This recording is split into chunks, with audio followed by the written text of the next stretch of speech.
Labą dieną. Labą dieną. Prisistatykit, prašau, graži ponė. Mano vardas Vilma.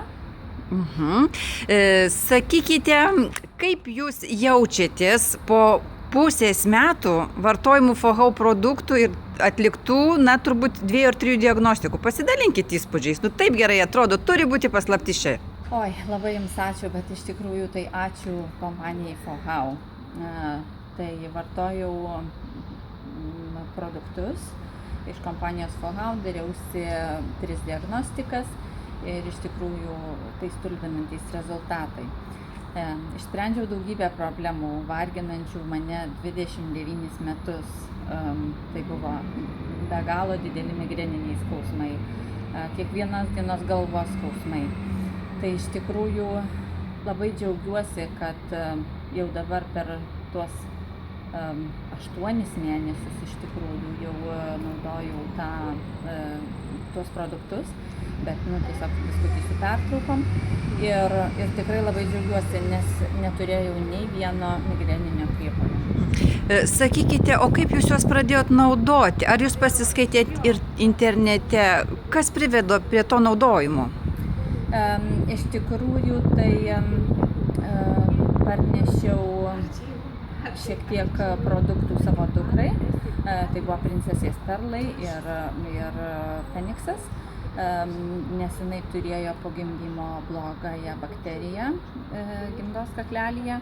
Ir tiesiog, kaip ir kiekvieną naują produktą pradedant naudoti, kaip mama, gal pagalvojau, gal čia kažkas, žinot, nežinomi, negirdėti, reikėtų pabandyti tiesiog pačiai.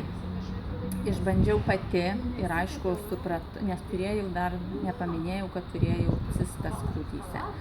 Ir sugėrus tą feniksą, panaudojus tuos princesės perlus, tiesiog supratau, kad mano cistos šiek tiek atlėksta ir netokios skausmingos.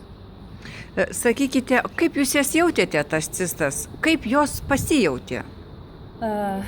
Iš tikrųjų tai buvo dideli skausmai. Tiesiog negalėjau priliesti krūtų ir dariausi skaną ir visa kita. Ir tai yra medikų patvirtinta, kad tos cistos buvo. Ir panaudojau šios produktus, dingo cistos. Sakykit, ar jūs bandėte naudoti kažkokius cheminius vaistus? Nuo cistų ne, bet nuo migrenos tikrai taip. Aš naudojau ir ketanovo, kiek aš esu prigerus Lietuvoje, ir čia, kai atvažiavau, tai atradau tokį vaistą, cheminį vaistą sumatriptan. Tai yra labai stiprūs vaistai, kurie paveikia ir kepenis iš tikrųjų. Tai gal todėl ir tos kepenys buvo užterštos ir tiesiog. Kaip šiandieną jaučiatės, Vilmute?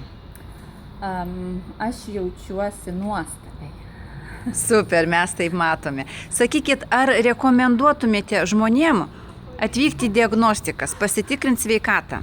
Jau rekomendavau labai daug žmonių ir iš tikrųjų tie, kurie paklausė, tikrai nenusivylė. Ir rekomenduoju visiems be išimties, tiek dideliems, tiek mažiems. Ačiū labai, sėkmės jums, taip ir toliau. Ačiū už tai, kad pasidalinote šitą tokią svarbią informaciją. Ačiū, švytėkite ir būkite sveika. Dėkui, geros dienos. Ačiū.